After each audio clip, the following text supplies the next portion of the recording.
That's it.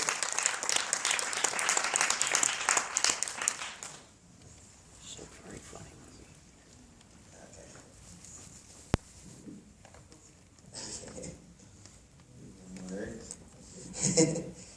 That really is a very fun movie. It was very enjoyable to see it again.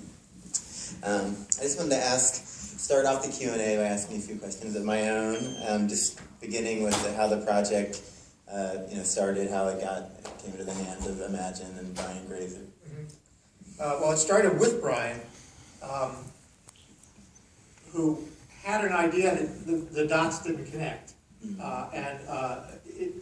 he set out in search of a writer who could connect them in a way that he wanted. My agent found out about this and got me the opportunity to try to connect the dots. His idea was that a guy and a girl have a one-night stand, she finds out he has a house. His idea was a vacation house in the Hamptons, maybe, that he wasn't using, and then she breaks into the house and says she's his wife. That actually happened to David Letterman. Any number of times I would say to Brian, so that's like what happened to David Letterman. I don't know why, we never say yeah, but I think that's where he got the idea. So they came to me with that and said, if you could connect the dots, why she would break into the house, what happens once she breaks into the house, then we'll give you a contract to write the script. My first thought was, it won't be a house in the Hamptons. I hate people with houses in the Hamptons, quote unquote. So I would immediately find some other kind of house that he might have.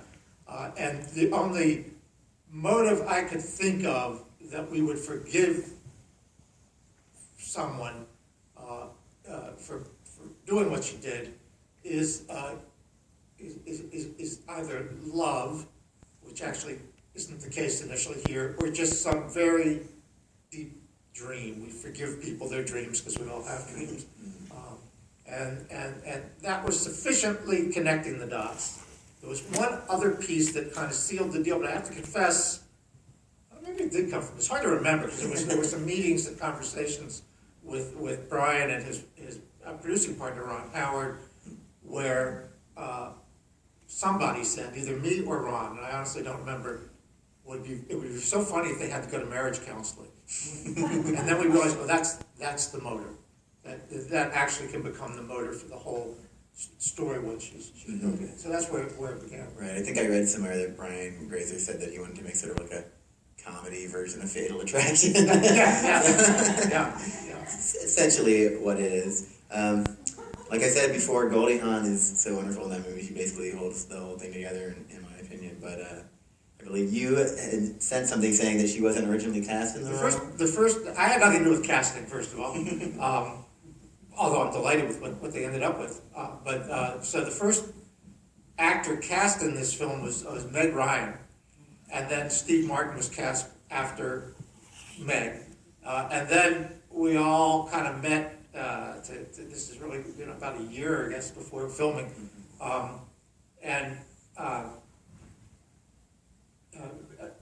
be very honest with you. Why not? So Meg said, we're all talking about the script and what should we do in which ways and so forth. And Meg was of the opinion that the reason she breaks into this house is because she knows instinctively from the first experience with this fella at the restaurant that he's the man for her. And that everything she does is because she knows this is the guy for her. I say nothing. She's the star. Afterwards, the next day, I was talking to, you may remember seeing credit for one of the producing people, Karen Kahila, who was the person at Imaginoid, a wonderful, wonderful executive. She's still there. And I said to her, in fact, I remember saying it, at some peril to my career, I will tell you, Karen, that if we rewrite the script in that way, it will be about as interesting as watching a golfer sink a 2-inch putt. And she was very nice, and they had new writers on the script, I think, by the next week, which happens all the time in Hollywood. these two really good writers, in fact, Gans and Mandel, and some of their laugh lines are still in there. And then they brought on they got rid of Gans and Mandel because Meg still had issues, I guess, and they brought on a woman named Sally Robinson, which is an interesting tale in its own right, kind of some coincidences. And at that point, this is probably true of every movie that gets made. It's a miracle in its own respect. And the miracle in this respect was that around that point, Steve Martin, who once he was cast, he's the big gorilla in the room, wrote kind of a memo to the people involved saying, all these writers, it just ends up becoming mush. I say let's go back to the original Mark Stein script. He really didn't know me. We had met once. And I think Meg aptly read the handwriting on the wall. I say that in all respect to her. And she very graciously, I wasn't there for it because I wasn't really on the project, backed away from the project. And enabled the script to become what at that point Steve Martin wanted, what Frank Oz was coming to want. And Goldie Hawn was cast very short time before filming actually began. She stepped right in. So were there changes made to the script based on the fact that it was Goldie as opposed to Meg? Not because it was Goldie. In fact, I'll tell you, once, I wasn't up there a whole lot for shooting, but I was up a little bit, and between takes, when they were shooting in the house, we'd be outside, but their mics were still hot, so we could hear them chat. And it was interesting, because at one point, I remember I was standing with Karen, and we could hear Goldie Hawn saying to Steve Martin, she was doing that scene, one of the scenes in the bedroom, she said, "Have you noticed why I never ask why I go to the bedroom when I'm angry?" She says, "It's because I just do." She just instinctively kind of got that. Right. Now, most of the revisions that were made in a real rush when I came back on. I came back on right around the time Goldie. Was to try to restore as much of my script as I could, which I wasn't totally successful in doing. One element that we just couldn't resolve, and probably goes unnoticed, but it didn't go unnoticed by Peter McNichol, who played his buddy, is the last time you see Peter McNichol is right after Steve Martin punches the guy at the restaurant, and he said, "I'll go back to the office." You never see him again. In the original script, he's all through the movie. He's got a part in that final part and all that, which had all kind of gotten just, who knows. And I actually, there were time, I remember spending I think a couple hours in a hotel room with Peter, trying to figure out how can we bring you back through this movie. And with all the other things I had attending to, just trying to restore what was most important to me. Clearly, this was most important to Peter, who's a wonderful, wonderful guy.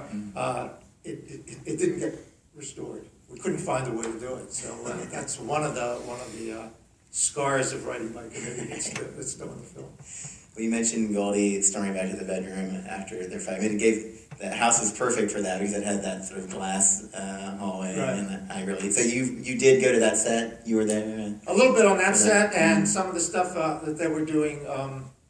At some of the other locations. And at the very beginning of filming, Frank approached it kind of like a play, and we were in a big rehearsal space in Boston, which he had marked out on the floor, that taped out the ground plan for the house, and just rehearsed for a couple of days as if you would a play, which is, I was there for that. Then they would bring me back for big scenes like the party scene. The only reason they really needed me there for those days was if they just needed dialogue to get this character from here to here, it was like, quick, just give us some lines to cover the cross or something like that. Otherwise, I talked to Frank literally every morning of filming around 7 a.m. as he was being driven to the set, where he would be giving me comments for revisions for the next day's filming. And I would work on it and fax it up to the set, and he'd call it lunch, and he'd say yes, no, this, that. More difficult in the pre-internet days. Right. We didn't have that quite yet. Right, exactly. Well, yeah, that house, I mean, I have to say one of the things that stands out to me the most about that movie from seeing it when it first came out was that house. It always stuck with me. And it's funny, I read the Ebert review today, which by the way was a very good review of the film. And the last thing he said, the only question he said he had was how people didn't freeze to death with that all glass, like hallway going back and forth doing that. That was an actual house. It won Right. some architectural award, and they got permission to reproduce it. They, as I recall, they flipped it for some reason, and it had a hookup for electricity for the cameras and so forth. But a couple quick stories about it. Apparently when it was being constructed, they were setting the studs, I think, 2 feet apart. And the carpenter said, you can't set studs that far apart. That's not up to code. They said, no, you don't understand. Once we're done, we're taking this down. You know?